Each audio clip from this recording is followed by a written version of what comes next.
Well, hello everyone, this is Alfadi and I want to welcome you to... Akkam jirtu hundi keessan, ani Alfaadidha. Sagantaa viidiyoo haaraa Dr. J. Smith waliin qopheessinu kan dogongora yaadaa yookiin logical fallacies jennee waamnuun isin simachuu nan barbaada. Yommuun kana jedhu maaliif akka ta'e nan ibsa. Namni musliimaa tokko waan tokko yommuu dubbatu, isin immoo waan inni jedhe sun dhugaa ta'uu isaa yoo hin mirkaneeffanne, waan inni waa'ee islaamummaa yookiin waa'ee kiristaanummaa dubbate san akka waan dhugaa ta'etti fudhataniitu jechuudha. Yoo nuti dhugummaa isaa mirkaneeffachuu baannu, waan Qur'aanni barsiisu yookiin waan kitaabni qulqulluun barsiisu akka waan ta'eetti tilmaamna. Yaadoon akkasii kun yeroo baay'ee falmitoota musliimaa yookiin muslim apologist warra kiristaanota waliin falman yookiin waa'ee kiristaanummaa qayyabatan irraa kan maddu yommuu ta'u, isaanis falmiiwwan sobaa uumu. Kanas namoonni baay'een kiristaanota dabalatee itti kufu. Dr. J. Smith namoota musliimaa fi falmitoota musliimaa waliin waggoota 30 darbaniif hojjechaa kan ture yommuu ta'u, dogongora yaadaa akkasii baay'ee isiniif saaxila. Dogongora yaadaa gara 20 ta'an qabannee isiniif dhiyaanna. Dogongorri sun maal akka fakkaatuu fi deebii akkamii kennuu akka dandeenyu isiniif ibsina.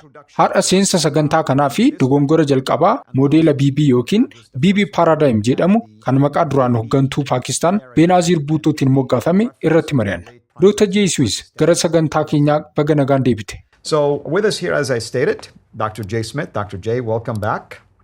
Good to be back again. It's been a while since we've done one of these recordings. Deebi'uu kootti nan gammada. Erga sagantaa akkasii waliin hojjenne yeroo dheeraa ta'eera. Kun dhuguma rakkoo deddeebi'ee nu qunnamudha. Ani bara 1990 irraa eegalee hanga 2017 jechuun waggoota 25f dilbata hunda London keessatti bakka Speakers Corner jedhamutti nan argama ture. Bakka sanatti falmiiwwan akkasii baay'ee nu qunnamu turan. Namoonni musliimaa addunyaa guutuu irraa dhufan bakka sanatti waan walitti qabamaniif isaan waliin mari'achuuf bakka gaariidha. Namoonni musliimaa sun yaada fakkaatu yookiin kan barumsa irratti hundaa'e fakkaatu yeroo dhiyeessan yaada madaalamaa yookiin muuxannoo irraa dhufe jedhanii fudhatu turan. Garuu dhumarratti dhimmoota hunda keessatti jechuun ni danda'ama yaada isaan duraan qaban sana duuba dogongora yaadaatu jira. Kanaafuu nutis dogongora yaadaa isaan dhiyeessan kana adda baasnee barreessuu jalqabne. Waggoota 30 darban keessatti dogongora yaadaa 21 adda baafneerra. Barreeffamoota ani itti fayyadamu keessaa tokko Dr. Robert Moore irraa kan fudhatamanidha. Dr. Robert Moore isa dhiyoo kana du'aan boqate ni beektuu hin beeku. Inni yaada kana jalqabe. Dogongora yaadaa 10 baay'ee beekamoo ta'an adda baaseera. Inni osoo hin durin dura isaan wal beekna turre. Inni falmiiwwan keenya keessatti dogongora yaadaa kana qoruu fi saaxiluun akka nu barbaachisu nu hubachiiseera. Wanti ta'u yeroo baay'ee musliimoonni intarneetii irra deemuun dubbattoota musliimaa yookiin falmiiwwan kiristaanota waliin godhaman argu. Achirraas yaada sana sammuutti qabatu. Waan dubbachaa jiran waan beekan itti fakkaata. Garuu dubdubee falmii sanaa hin beekan. Kiristaanonni isaan waliin falman baay'eenis waan hin beekneef irra deddeebi'anii kiyyootti kufu. Kanaafuu ani musliimonni kana gochuu isaaniitti hin aaru. Baay'een isaa wallaalummaarraa kan maddeedha. Isaan yaada duraa yookiin supposition kamirraa ka'anii akka dubbatan hin beekan. Yookiin wantoonni isaan akka dhugaatti fudhatan sun dhugumatti dhugaa ta'uu dhiisuu isaa hin hubatan. Kanaafuu nuti tokkoon dhimmoota kana qoraa deemna. Isaanis gadi fageenyaan ni ibsina. Atis muuxannoo waan qabduuf musliimota baay'ee waliin waan dubbatteef akkasumas haala sana keessaa waan dhufteef na waliin akka mari'attu nan barbaada. Ani seenaa mudannoo koo nan dhiyeessa, atis kan kee dhiyeessi. Eessa akka geenyu nu ergina. Let's start with the very first one.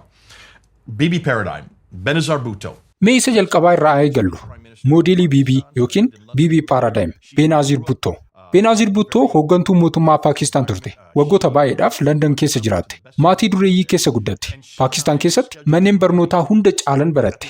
Ani mormii galma Oxford keessatti ishee waliin falmiidhaaf qophaa'een ture. Benazir Bhutto nama Oxford barattee xumurtee fi galma sanaaf pireezidaantii kan turtedha. Fakkii ishee inni bareedaan yeroo isheen pireezidaantii turte ka'ame achuma galma sana keessatti jira. Galmi sun addunyaa irratti bakka falmii hunda caalaa beekamaa akka ta'etti fudhatama. Dorgommiin falmii addunyaas yeroo tokko achitti gaggeeffama. Akkasumas seenaa falmiiwwan gurguddoo baay'ee qaba. Falmiin sun waa'ee Islaamummaan jaarraa 20ffaa keessatti hiika qabaa kan jedhu irratti ture. Bara 1990 keessa falmii kana goone. Isheen gama isheetiin garee barattoota 3 qabdi turte. Anis barattoota 3 qaba ture. Barattoota 6 nuuf kennaman keessaa lamaan isaanii addunyaa irraa 1ffaa fi 3ffaa kan turan yommuu ta'u, warri kaan immoo 6ffaa fi 8ffaa turan. Kanaafuu falmitoota addunyaa irraa toora duraa 10 yookiin top 10 keessa jiran keessaa namoota 4 garee keenya keessatti qabna turre. Jalqaba barattoonni falman. Dhumarratti ani fi Benazirtu hafe. Isheen kaatee kaameraatti garagaltee akkas jette. Islaamummaan jaarraa 20ffaa keessatti hiika qabaa? Eeyyee qaba. Mee na ilaalaa, ani Musliima, Landan keessan jiraadha. Nan deema, nan dubbadha, nan nyaadha, nan dhuga, nan rafa. Waan isin gootan hunda nan godha. Ani jaarraa kana keessatti fudhatama qaba. Kanaafuu ani yoo fudhatama qabaadhe Islaamummaan hiika qaba. Anis carraa koo nan argadhe. Isheen kana ibsuuf walakkaa sa'aatii itti fudhate. Yommuu dabareen koo ga'u gara Beenaazir Buttootti garagalee akkas jedhe. Ati waan ammayyaa fi fudhatama qabduuf Islaamummaan hiika qaba jettee amantaa? Ati dhuguma ammayyaadhaa? Ati akkuma koo daadhii wayinii dhuguu ni dandeessaa? Ati akkuma koo foon booyyee nyaachuu ni dandeessaa?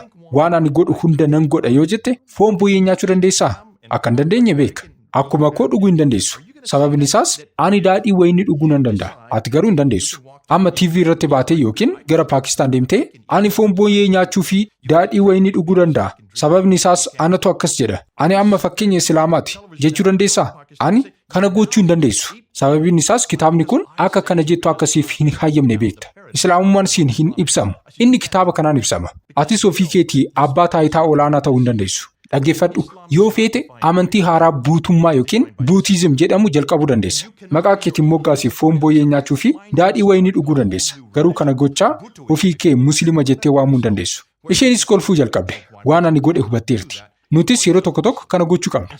Musliimonni yeroo hunda kana godhu. Waan nuti jennu fudhatu. Bilisummaa kiristaanummaa keessatti qabnu ilaalu. Sana booda ofii isaaniitiif sana qabna jedhu. Waan ati nyaattu ani nyaachuu nan danda'a. Waan ati dhugdu ani dhuguu nan danda'a. Akka ati deemtu ani deemuu nan danda'a. Akka ati dubbattu ani dubbachuu nan danda'a. Kana yeroo hunda osoo itti yaadin dubbatu. Lakki hin dandeessan. Ofii keessanii abbaa taayitaa olaanaa ta'uu hin dandeessan. Abbaan taayitaa keessan inni olaanaan kana. Yoo kitaaba kana irraa madda isaa dheessitan isinan amana. Garuu nuti kiyyoo kana keessa kufne. Kanaan modeela BB jedhamu waama. Mee itti fufi siif dhiise. What I was going to say, I mean, it's kind of interesting that a woman who was a leader of a nation like Benazir Bhutto. Waan hin jechuu barbaade dubartiin biyya hoogganaa turte akka Benazir Bhutto Islaamummaan hiika qaba yommuu jettu akka Sahih al-Buhaariin jedhutti Muhammad garuu biyyi dubartiin bulchitu matumaa hin milkooftu jedhe ture. Kanaafuu haddisa akkasii bira dabartee sun amma hin hojjetu akkamitti jechuu dandeesse. Muhammad jaarraa 20ffaa keessatti hiika hin qabu jechuu isheeti. There you go. Absolutely. There's another BB paradigm right there. Eeyyee dhuguma jette. Sunis modeela BB biraati. Kunis dogongora yaadaadha. Isheen yaada ragaa itti dhiyeessuu hin dandeenye dubbachaa jirti. Musliimonni falmii mo'achuuf jecha yaada fedhan dhiyeessuu ni danda'u. Nuti kana yeruma sana sirreessuu qabna. Yes. And of course, I mean, you mentioned a lot of things interesting about. Eeyyee akkasumas fakkeenyaaf waa'ee dhugaa fi wantoota kana fakkaatan yoo ilaalle yoo sun hiika akka qabaatu godha ta'e garuu waa'ee dhaala dubartootaa waa'ee kunuunsa dubartootaa hoo akka quraanaatti isaan dhiirota irraa sadarkaa tokko gadi jiru. Dhiironnis barbaachisaa taanaan isaan reebuu illee ni danda'u. Kanaafuu isheen yookiin namni akka ishee yaadu kamiyyuu barsiisa kitaabichaa ofii isaatii akkamitti bira darba. Falmii akkasii qunnamtee beektaa? Yoo qunnamte hoo akkamitti deebii itti kennan? I do it all the time. In fact, for women's issues, it's probably most potent just to go back to the Quran and read. There are 7 verses you can read that just shut down. Yeroo hunda kana nan godha. Dhugumatti dhimma dubartootaaf gara quraanaatti deebi'anii dubbisuun hunda caalaa humna qaba. Keeyyatoota yookiin aayatoota 7 kan falmii sana guutummaatti cufan dubbisuu ni danda'ama. Inni jalqabaa boqonnaa 4 keeyyata 3 yommuu ta'u, dhiironni niitota 4 qabaachuu ni danda'u. Dubartoonni garuu abbootii manaa 4 qabaachuu hin danda'an. Dubartiin tokko abbootii manaa 4 qabaachuu ni barbaaddi jedhee hin yaadu. Sababiin isaas abbaa manaa waliin amaatitu dhufa. Garuu boqonnaa 4 keeyyata 11 irratti yommuu abbaan du'u intalli dhaala obboleessaa isheetii walakkaa qofa argatti. Boqonnaa 4 keeyyata 24 irratti isheen maahirii ishee argachuu akka dandeessu dubbata. Kunis yommuu gadi fageenyaan ilaalte gurgurtaa qaamaa jechuudha. Kunis gaafilee muta'aa yookiin fuudha yeroo gabaabaa kan jedhamudha. Gatii isaanii kaffaluu ni danda'u. Yookaan dhiirri tokko dubartoota harka mirga isaa jala jiran yookiin boojuu waraanaa baay'ee qabaachuu ni danda'a. Keeyyatoota 10 booda keeyyata 34 irratti dubartiin yoo abbaa manaa isheetiif abboomamuu didde reebamuu akka dandeessu dubbata. Boqonnaa 2 keeyyata 282 irratti ragaan dubartii tokko mana murtiitti ragaa dhiira tokko walakkaa akka ta'e dubbata. Boqonnaa 2 keeyyata 223 irratti dhiirri tokko niitii isaa irratti mirga guutuu akka qabu akkuma qabeenya isaatti waan fedhe ishee gochuu akka danda'u dubbata. Dhumarrattis boqonnaa 2 keeyyata 230 irratti dhiirri tokko niitii isaa hiikuu ni danda'a. Garuu isheen deebitee gara isaatti akka dhuftuuf jalqaba dhiira musliimaa biraa waliin ciistee yookiin saalqunnamtii godhattee xalayaa hiikaa fudhachuu qabdi. Keeyyatoonni 7 kun qofaan dubartootaaf dhiirri waliin qixxummaan ni kennama jedhu ni cufu. Barreeffama amantichaa qofa dubbisa. Keeyyatoota kanneen dubbisuun falmii kana cufuu dandeessu. Kanaafuu isaan akka dubartii tokkotti miira isaanii irratti hundaa'anii akka ibsa kennan heeyyamuufii hin qabnu. Dhuunfaatti bilisummaa qabaachuu danda'u. Garuu nuti akka kitaabni amantichaa jedhutti bilisa ta'uu fi dhiisuu isaanii adda baasna. Absolutely. So this is the beginning of this series. Dhuguma kuni jalqaba sagantaa kanaati. Barumsi namoonni sagantaa kanarraa akka fudhatan barbaaddu maali? Watch out for these fallacies. Dogongora yaadaa yookiin faalaasii akkasii irraa of eeggadhaa. Isaan adda baasaa. Irratti xiyyeeffadhaa. Achumatti dhaabaa. Akka isaan kanaan deemanii lakki kana jechuu hin dandeessu jedhan hin hayyaminaa. Ibsa akkasii dhiyeessuuf mirga hin qabdan. Quraanatu akkamitti akka deemtan, dubbattan, nyaattan, dhugdanii fi raftan isiniif murteessa. Akka fedha keessanitti mirga san hin qabdan. That's right, and I'm going to be a Reaganite. Trust but verify. Sirriidha. Anis akka Reegan nan ta'a. Amani. Garuu mirkaneeffadhu. Inni itti aanu maali? We're going to go talk about the logical fallacy of pity. That's next. Inni itti aanu dogongora yaadaa gaddisiisuu yookiin piitii irratti hundaa'e irratti mari'anna.